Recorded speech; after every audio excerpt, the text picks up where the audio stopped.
எழும்பி பிரகாசி ஒளி வந்தது, கர்த்தரின் மகிமை உன்மேல் உதித்தது. எழும்பி பிரகாசி ஒளி வந்தது, கர்த்தரின் மகிமை உன்மேல் உதித்தது. Oh it's my shine time. Oh ஹalleluya. Oh it's my shine time. Oh ஹalleluya. ஒரு மெழுகுவர்த்தி ஜன்னல் ஓரமா எரிந்து கொண்டு இருந்துச்சு.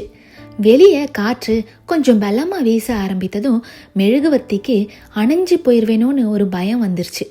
பக்கத்துல ஒரு விளக்கு இருந்துச்சு.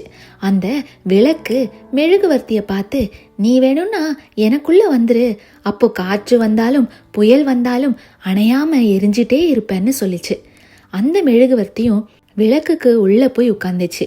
மங்கி மங்கி இப்போ அணைஞ்சிருவேணும் அப்போ அணைஞ்சிருவேணும்னு பயந்து எரிந்து கொண்டிருந்த மெழுகுவர்த்தி இப்போ பயம் இல்லாம மங்கி போகாம தொடர்ந்து முன்னாடியை விட பளிச்சுன்னு எரிந்து கொண்டே இருந்துச்சான். சில நேரங்கள்ல என் வாழ்க்கை இருளாவே இருக்குதே, ஒரு வெளிச்சத்தை காண மாட்டேனா, மங்கி போன என் சிரிப்பு திரும்ப வராதா, மங்கி போன என் சந்தோஷம் திரும்ப வராதான்னு நினைச்சு பயப்படுறீங்களா? கலங்கி போய் நிக்கிறீங்களா? கவலைப்படாதீங்க. ஏசாப்பா கிட்ட உங்களை ஒப்பு கொடுங்க. அவருடைய உள்ளங்கைக்குள்ள அமர்ந்து இருங்க.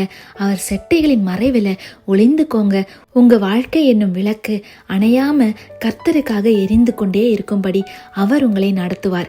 இருதயத்துல ஒரு சந்தோஷமே இல்லை, மகிழ்ச்சியே இல்லை, எல்லாமே மங்கி போச்சுன்னு நினைக்காதீங்க.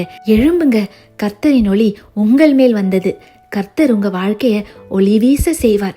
உங்களை தேவ நாம மகிமைக்காக பிரகாசிக்க செய்ய போகிறார். இனி உங்க விளக்கு அணையாது. கர்த்தர் உங்களை ஆசீர்வதிப்பாராக. ஆமேன்.